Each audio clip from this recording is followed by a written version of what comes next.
Hi friends. ഇപ്പൊ current +2 പഠിച്ചുകൊണ്ടിരിക്കുന്ന അല്ലെങ്കിൽ +2 ബയോളജി സയൻസ് പഠിച്ചുകൊണ്ടിരിക്കുന്ന അല്ലെങ്കിൽ എക്സാമിന് വേണ്ടി പ്രിപ്പയർ ചെയ്യുന്ന നമ്മുടെ സ്റ്റുഡൻസിന് ആഫ്റ്റർ +2 മെഡിക്കൽ ഫീൽഡ് ഓപ്റ്റ് ചെയ്യാനായിരിക്കും കൂടുതൽ ആഗ്രഹമല്ലേ.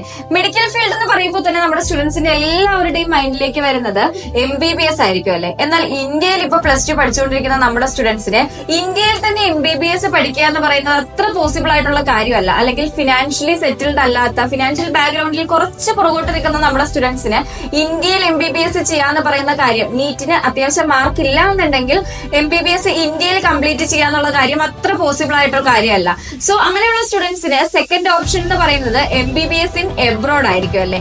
സോ എബ്രോഡ് ഏത് കൺട്രിയിലാണ് നമുക്ക് ഏറ്റവും അഫോർഡബിൾ ആയിട്ടും എല്ലാ NMC ഗസറ്റിലുള്ള എല്ലാ നോംസും സാറ്റിസ്ഫൈ ചെയ്തിട്ടുള്ളതെന്ന് നമുക്ക് ഇന്നൊന്ന് ചെക്ക്ഔട്ട് ചെയ്ത് നോക്കാം.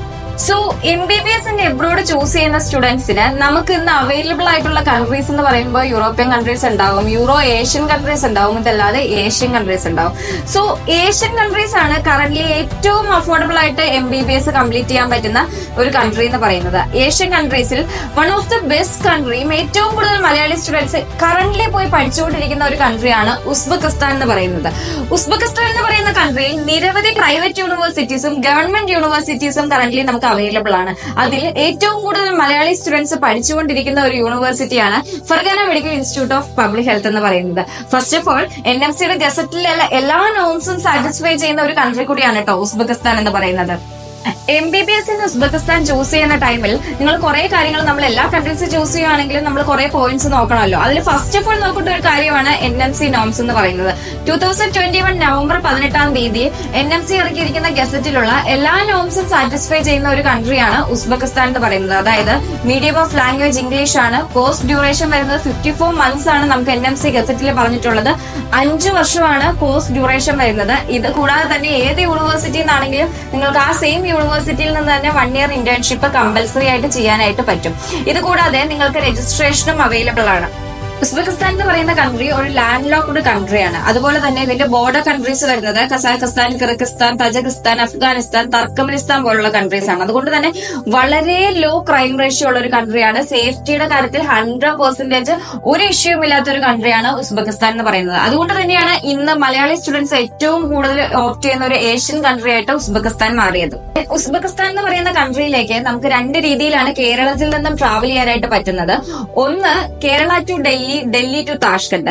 താഷ്കണ്ട് എന്ന് പറയുന്നത് ഉസ്ബെക്കിസ്ഥാന്റെ ക്യാപിറ്റൽ സിറ്റിയാണ് വരുന്നത്. ഏറ്റവും കൂടുതൽ പോപ്പുലേഷൻ ഉള്ള ഒരു സിറ്റിയാണ് താഷ്കണ്ട് എന്ന് പറയുന്നത്. അതിനുശേഷം ഏറ്റവും കൂടുതൽ പോപ്പുലേഷൻ ഉള്ള സിറ്റി വരുന്നത് ഫർഗാന എന്ന് പറയുന്ന സിറ്റിയാണ്. സോ നമുക്ക് ഒരു വേ വരുന്നത് Kerala to Delhi, Delhi to Tashkent ആണ്. ഇതല്ലാതെ അടുത്ത വേ വരുന്നത് കേരളത്തിൽ നിന്നും ഡയറക്റ്റ് നമുക്ക് മിഡിൽ ഈസ്റ്റ് വഴി താഷ്കണ്ടിലേക്ക് എത്തിച്ചേരാവുന്നതുമാണ്. അല്ല എന്നുണ്ടെങ്കിൽ നിങ്ങൾ ഓപ്റ്റ് ചെയ്യുന്ന യൂണിവേഴ്സിറ്റി ഏത് സിറ്റിയിലാണോ സിറ്റുവേറ്റ് ചെയ്തിരിക്കുന്നത് ആ സിറ്റിയിലുള്ള എയർപോർട്ടിലേക്ക് ഡയറക്റ്റ് മിഡിൽ ഈസ്റ്റ് ത്രൂ നിങ്ങൾക്ക് ട്രാവൽ ചെയ്യാവുന്നതാണ്. അപ്രോക്സിമേറ്റ് ഡൽഹിയിൽ നിന്നാണെങ്കിൽ താഷ്കണ്ട് വരെ 4 അവർ ആണ് ട്രാവലിംഗ് വരുന്നത്. നമുക്ക് മിഡിൽ ഈസ്റ്റ് വഴിയാണെങ്കിലും നമ്മളിപ്പോ UAE ഷാർജയിലൊക്കെ ചെന്നതിന് ശേഷം അവിടെ നിന്നും 4 അവേഴ്സ് ട്രാവലിംഗ് ആണ് ഉസ്ബെക്കിസ്ഥാനിലെ താഷ്കണ്ടിലേക്ക് വരുന്നത്. ദെൻ ഉസ്ബെക്കിസ്ഥാൻ എന്ന് പറയുന്ന കൺട്രിയിലെ ക്ലൈമറ്റ് വളരെ നോർമൽ ക്ലൈമറ്റ്, അതായത് ഇന്ത്യൻസിന് നമുക്ക് അഫോർഡ് ചെയ്യാൻ പറ്റുന്ന തണുപ്പ് കാര്യങ്ങളും ഉള്ള ഒരു കൺട്രിയാണ്. അതായത് നമുക്ക് റഷ്യ പോലെയൊന്നും അത്ര അധികം തണുപ്പ് ഇല്ലാത്ത കൺട്രിയാണ് ഉസ്ബെക്കിസ്ഥാൻ എന്ന് പറയുന്നത്. ദെൻ ഉസ്ബെക്കിസ്ഥാൻ എന്ന് പറയുന്ന കൺട്രി ചൂസ് ചെയ്യുന്ന സമയത്ത് MBBS പഠിക്കാനായി ചൂസ് ചെയ്യുന്ന സമയത്ത് നമുക്ക് സ്റ്റുഡന്റ് സ്റ്റാഫ് റേഷ്യോ നോക്കണം, ഇന്റർനാഷണൽ ഫാക്കൽറ്റി ഡീറ്റെയിൽസ് ഒക്കെ നോക്കണം അല്ലെ.